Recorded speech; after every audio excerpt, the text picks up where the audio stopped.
Welcome to the Deep Dive. Today, we're grappling with a profoundly important testimony, really heartbreaking. It's Elie Wiesel's earliest published account of his Holocaust experience, originally titled Die Welt hat geschwind, which translates to "and the world remained silent." And this isn't, just a historical recounting. It's much more raw than that. It's immediate, deeply personal, a cry, really, that laid the groundwork for how we understand this unimaginable horror. We'll be exploring the original Yiddish text, trying to uncover the nuances, the emotional rawness that maybe gets smoothed over sometimes in later versions. Absolutely. And what makes this original Yiddish text so vital is precisely that rawness. It's unvarnished immediacy. It's almost a guttural cry.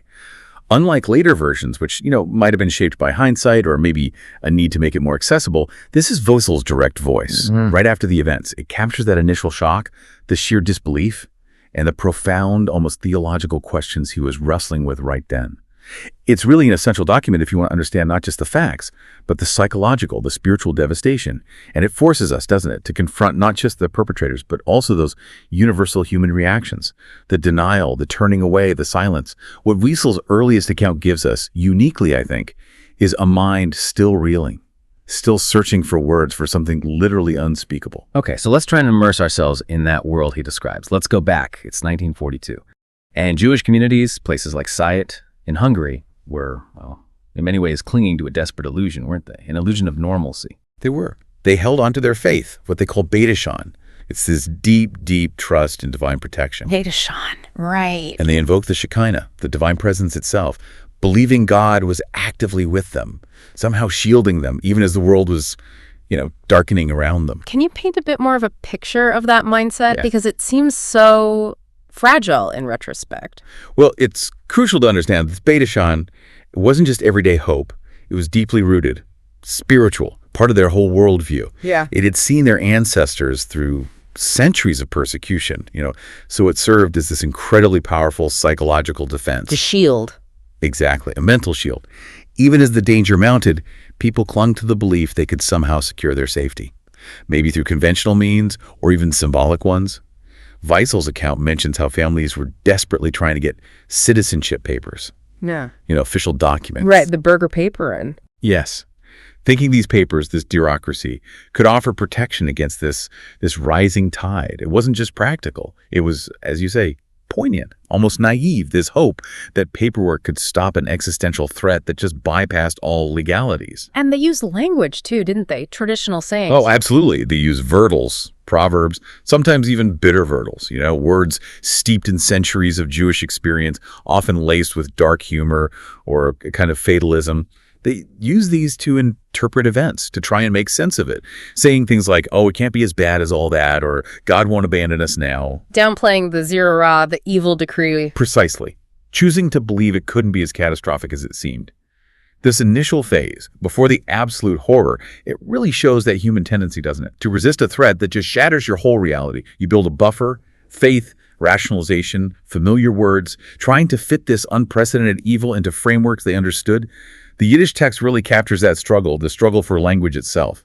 It's almost heartbreaking, that optimism, that refusal to believe the world could turn so utterly upside down, and then into this fragile, self-preserving narrative steps a figure.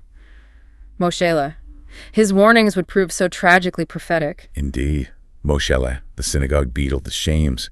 He's the first absolutely crucial eyewitness in Wiesel's account. He returns to Sayet. He'd been deported earlier with other foreign Jews, managed to escape a massacre, and he comes back bringing what the text calls Shrek mazes, horror stories, truly. Things he'd seen. Things no human should ever see. Mass executions in Galicia, people forced to dig their own graves, babies used as target practice, unspeakable cruelty, and he felt this absolute desperate need to share it, to warn his community. So tell us about those efforts. What exactly was he trying to tell them, and how did they react, still wrapped in their Beitashan? His stories were graphic, visceral, utterly terrifying. He spoke of elimination, systematically. He gishvorn, he swore by his very life that his stories were true, that he'd seen it with his own eyes. Imagine him. This familiar figure from the synagogue suddenly transformed, gaunt, eyes filled with terror, recounting horrors that sounded like something from the Dark Ages, not their modern world. And the community. They dismissed him, utterly, caught in their own web of what Wiesel later called falsche Bedokan, false trust, false hope, psychological denial. They saw him as a nourisher yid, a foolish Jew. Or worse. Or worse, a mishugener, a madman. His mind broken by trauma, they thought. His voice, once so familiar, became this unwelcome omen, easy to rationalize away. Poor Moshe, he's lost his mind. They chose to believe he was mad rather than accept a truth that was just too monstrous to even contemplate. Chilling. And this rejection, emotional, it's profoundly significant. It's a small tragedy that foreshadows the world's much larger catastrophic disbelief later on. It really is chilling, isn't it? How easily we can dismiss truths that shatter our comfort. What Wiesel's account uniquely shows us about denial is just how insidious it is, how it can cloak even the most glaring realities. And it makes you reflect. As you think about Moshe's unheeded warnings, who are the prophets maybe we're dismissing today? Because their truth is too uncomfortable, too challenging to our own security. It's a powerful question, resonates far beyond 1942, makes us look at our own defenses against unwelcome truths. It absolutely does. The pattern repeats itself. So moving forward then, the war progresses. We're into 1943, 1944. The threats are becoming undeniably more concrete. You've got ghettos forming, restrictions tightening, news is grim. Yet astonishingly, this strange optimism often persisted. How did people manage that cognitive dissonance? It's a powerful testament, isn't it, to human resilience, even if it's tragically misplaced resilience. People actively filtered information. They focused intensely on news about Hitler's military setbacks, what they called the Goyish Milchom, the Gentile War. Right, like it was happening somewhere else to someone else. Exactly. They clung to the belief that the conflict was external, a struggle among nations. Terrible, yes, but surely it wouldn't directly affect them in the long run. They saw the mounting anti-Jewish decrees almost as a farce. A terrifying illusion, sure, but something that would pass. Not a direct, systematic threat to their very lives. They'd whisper about Allied advances, the Russians pushing back, convinced liberation was just around the corner. Hitler would be defeated before he could really carry out his threats. So even as things got worse locally, anti-Semitic incidents? Even then, even with local pogroms, forced relocations, property confiscations, there was a strong tendency to see them as isolated events, maybe just local hatreds boiling over or temporary wartime measures, certainly not part of a larger systemic plan for extermination. This period really illustrates the dangerous allure of denial. You grab onto selective information, rationalize away the inconvenient truths, all to keep that psychological buffer intact. But it was a coping mechanism that, ultimately proved catastrophic. It delayed action, delayed escape until it was too late. It's a chilling example of how we construct narratives, isn't it? Even self-deceiving ones, to shield ourselves from overwhelming fear. And within this darkening reality, you get these moments of profound paradox, like the observance of Passover, amidst the horror of the ghetto. That's truly poignant. The meticulous, almost desperate attempt to maintain normalcy, tradition. The sources describe the painstaking preparations for Pesach, cleaning homes obsessively, baking matzah with whatever scraps of flour they could find, observing the Seder rituals down to the smallest detail. All this while surrounded by barbed wire, the constant threat of deportation hanging over them. It was an assertion of identity. Absolutely. Adhering to ritual, even in the most dehumanizing circumstances, was a powerful way to affirm identity. To say, we are still Jews, in the face of an enemy trying to strip that away, and maybe find just fleeting moments of internal solace, connection to the past. But Wiesel says the joy wasn't there. No. He makes that very clear. The atmosphere was utterly devoid of genuine joy. He notes, no smiles. Synagogue windows often closed, not just for security maybe, but reflecting this profound internal trouble, a trembling, an unease. Instead of the holiday's usual happiness, the communal celebration, the gazars, the decrees, they hung heavy in the air, an unspoken threat overshadowing everything. That image, closed windows, internal trembling, it's incredibly powerful. It highlights that deep human need for ritual, for tradition. Not as blind faith, maybe, but as a lifeline, an anchor to the known, the sacred, even when the world outside had collapsed and their spiritual certainties were being violently shaken. It makes me wonder, though, what does Wiesel suggest about the cost of maintaining that ritual in such a state? Was it just a lifeline or maybe another form of denial that kept them from fully seeing the danger? That's a profound question the text raises. Was it sustaining them or insulating them? Perhaps both. And then suddenly, the first decree. It shatters everything. Yes. The first decree for expulsion. It arrived with terrifying swiftness, just 3 days' notice. That was the moment. The last vestiges of denial were just violently ripped away, people forced from their homes, brutally, leaving behind everything, not just possessions, lives, generations of memories, their whole sense of belonging. And the deportation. The sources describe it vividly, packed into train cars, cattle cars, really. Sealed, designed for animals, now crammed with human beings. A terrifying claustrophobic journey into total uncertainty. No idea where they were going, what awaited them. And Moshe still warning them. Through it all, he continued his laments. He wasn't just a prophet now, he was Vainan, crying openly. His words imbued with this terrible, undeniable truth, pointing to the empty streets, the abandoned homes, trying to make them see the pattern, the terrifying trajectory. But even then, in those train cars hurtling towards the unknown, his words were still dismissed. Just read, talk, a madman's ravings. The mind struggles so hard against ultimate horror. It does.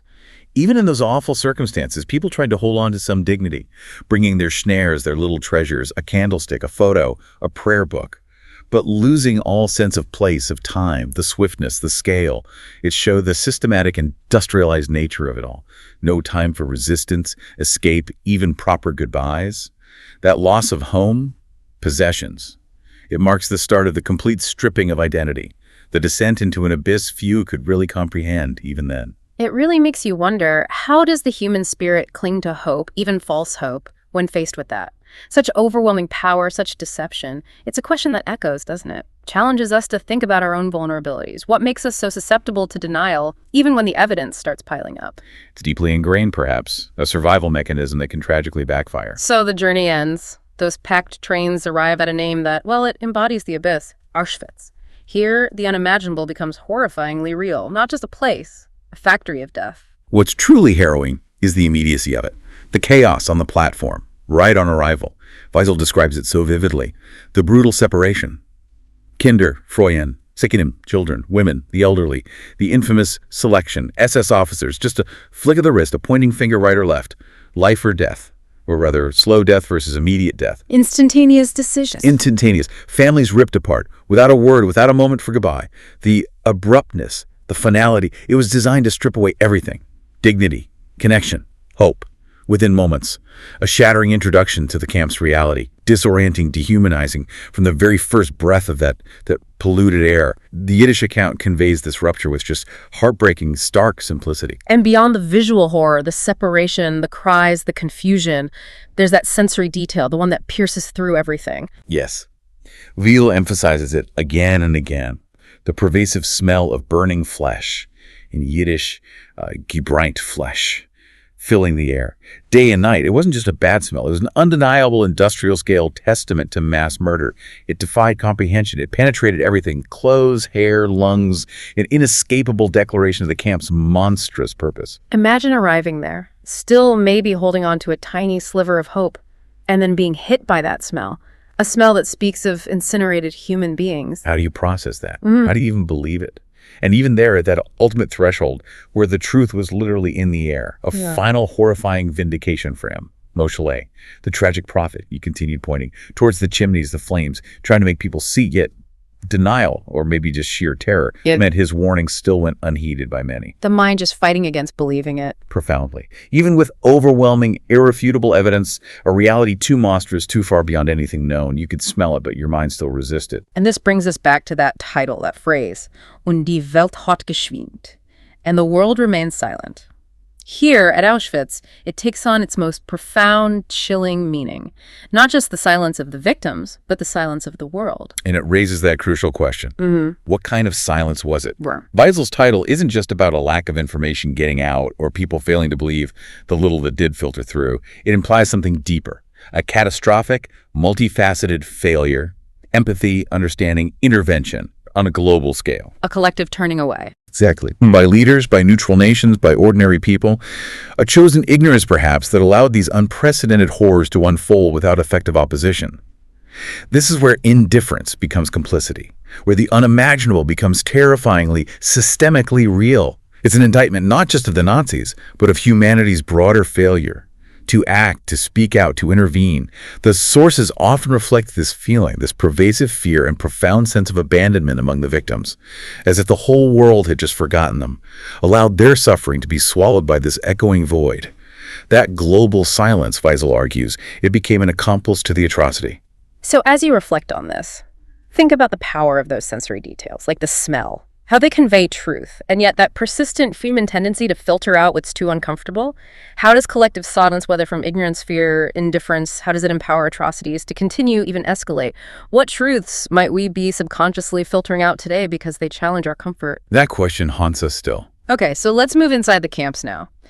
Once there, any remaining illusion of life, any vestige of normalcy just shatters completely. Daily existence becomes this brutal, relentless struggle. Hunger, thirst, constant, systematic dehumanization. Can you describe that reality? Inside the camp, the fight for basic sustenance was utterly primal. It stripped everything else away. Wiesel's account is filled with those desperate cries. Maminu, Vaser, Mommy, water. It highlights the most fundamental human needs, systematically, cruelly denied.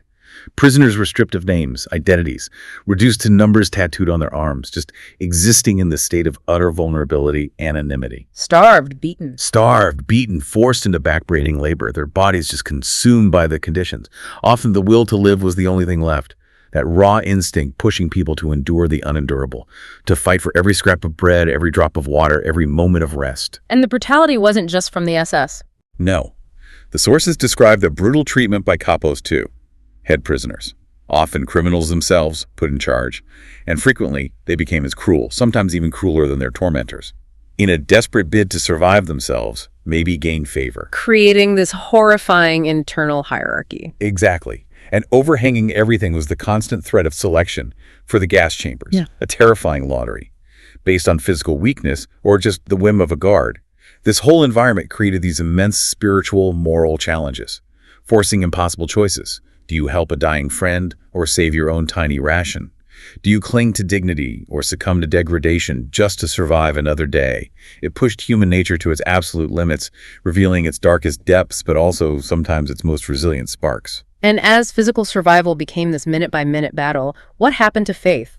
How did the prisoners, and Wiesel himself particularly, grapple with that agonizing question? How could Rabbeinu Shel Olam, the master of the universe, allow such absolute evil? This is where the struggle becomes intensely personal, excruciating. It goes beyond physical pain, right to the core of their being. That concept of holy fire. It becomes this grotesque, horrifying inversion in the crematoria, a literal reality. How could a benevolent God allow his chosen people to be consumed by those flames? Wiesel's account just lays bare his struggle, witnessing the slow, agonizing death of his own faith, or at least his understanding of it. He describes moments of rebellion. Profound rebellion against God, feeling utterly abandoned, questioning everything. And yet he also recounts the unwavering spirit of his father, a man of deep faith who continued to pray, to offer comfort, even as his own strength failed. The eventual selection of his father, it's a quiet, profound loss that Wiesel couldn't even mourn openly. It's a turning point. He describes being numb afterwards. Yes, his own subsequent numbness, his loss of tears, unable to weep. It illustrates that deep psychological trauma where emotions are just overwhelmed by the sheer scale of the horror. His capacity for normal human grief was shattered, just broken. And yet, even in those conditions, sometimes this almost unbelievable false optimism persisted, a desperate flicker. Still, even then. Some prisoners, despite seeing daily atrocities, still convinced themselves liberation was imminent, escape was possible, clinging to any glimmer of hope, no matter how irrational. A last defense against total despair. This section really delves into those profound psychological, spiritual challenges. It forces a reevaluation of human nature, faith, the boundaries of endurance. It questions the meaning of everything they held sacred. Yeah. How do you even begin to formulate a prayer in a world where God seems so utterly absent? It's such a stark reminder, isn't it? How extreme environments strip away the layers of civilization, reveal the best and the worst, what happens to faith, to morality, to personhood itself when confronted with that ultimate evil. Wiesel's struggle resonates. Anyone who's ever questioned their deepest beliefs in the face of suffering can connect. It makes it more than history. It's a timeless exploration of the human spirit at its limits. Absolutely. It transcends the specific event in that sense. So this next section really brings us to the core, the searing heart of Wiesel's testimony, the direct witnessing of horrors that, well, they transcend language, they transcend comprehension, things that forever altered his perception of humanity, of the world. What were those indelible images, those experiences he felt compelled to share to make sure they were never forgotten? The sources, especially that raw Yiddish account, they force us to confront things Wiesel felt he had to include, explicit, horrifying details he wouldn't omit. One image, just seared into the narrative and into collective memory, is seeing children burned. Kinder seien geschwinden, or he describes seeing children, live children, thrown into flames. It's an image that just underscores the absolute depravity, the calculated cruelty. A truth so monstrous it almost defies words. It does. Yet Wiesel presents it with his stark, unblinking immediacy. He also recounts the casual cruelty of the German officers, their indifference, even their laughter sometimes, as these unspeakable things happened. That contrast, horrific suffering on one side, chilling indifference, or even amusement on the other, it highlights the complete dehumanization of the victim, yes, but also terrifyingly of the perpetrator. Wiesel's account doesn't shy away. These details are the bedrock of the reality he endured, the unvarnished truth he vowed to bear witness to. The emotional aftermath. Yeah. Witnessing that. It must have just shattered the psyche. How did it impact him psychologically? And what does it reveal about Moscheles in the end? Wiesel vividly describes his state as loss of tears, a pervasive numbness. It's not just sadness, it's a psychological shutdown, a protective mechanism against overwhelming, relentless trauma. The capacity for normal emotion, grief, joy, even anger, it was just overwhelmed. Replaced by this profound, protective, yet deeply disturbing apathy. He couldn't cry anymore because the scale of suffering made individual tears seem meaningless. And Moscheles. In this ultimate abyss, Moscheles, the unheeded prophet, from the start, becomes this tragic, almost spectral figure. His initial warnings, the ones dismissed back inside, are now horrifyingly, sickeningly true. His voice, once called that of a madman, now embodies the devastating reality that was denied by his community and by the world. His early frantic Shrek mazes weren't madness. They were terrible, undeniable prophecy. Wiesel's account completes that arc, reveals him not as crazy, but as the only one who truly saw and tried desperately to make others see. And this brings us back again to that haunting echo, the title, "And the world remains silent." What are the ultimate implications of that lingering silence, that profound indictment? Und die Welt hat geschwind. It becomes the ultimate indictment of an entire era. It encapsulates that profound sense of abandonment, isolation felt by the victims, not just in the camps, but by everyone targeted. This silence. It wasn't just lack of information or lack of understanding. It was a moral failure, global scale, a collective turning away from a horrifying, inconvenient truth. It questions human solidarity itself. Exactly, and the responsibility of those who could have acted, spoken out, intervened, but chose not to. Wiesel doesn't just chronicle atrocities, he indicts the bystanders, the indifferent, the ignorant. The tragic consequences of that collective indifference are just indelibly etched into his narrative. A perpetual reminder, what happens when humanity individually, collectively chooses to look away, to stay silent in the face of evil. It's a profound challenge to our collective conscience, a warning that indifference isn't neutrality, it's complicity. It certainly is. Wiesel's work compels us not just to look at the past, but at our present. As you reflect on this testimony, consider, what uncomfortable truths are we, today, in our world, collectively choosing to remain silent about? Maybe because they're too disturbing, too inconvenient, too challenging to our own sense of security. What might be the eventual unforeseen cost of that silence? It's a question that really demands our attention, our action. Demands constant vigilance. So we conclude our deep dive into Elie Wiesel's Und die Welt hat geschwind. This journey through his raw, unfiltered testimony. It's revealed a harrowing landscape.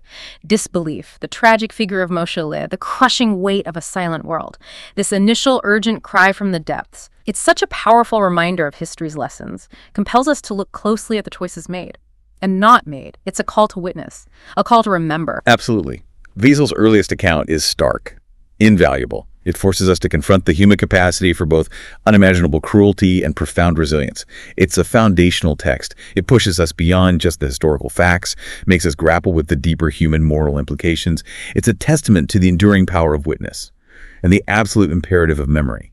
And that responsibility, the responsibility of bearing witness, it extends to all of us who come after. And as you reflect on this powerful testimony, consider again, what uncomfortable truths are we, in our modern world, collectively choosing to remain silent about today?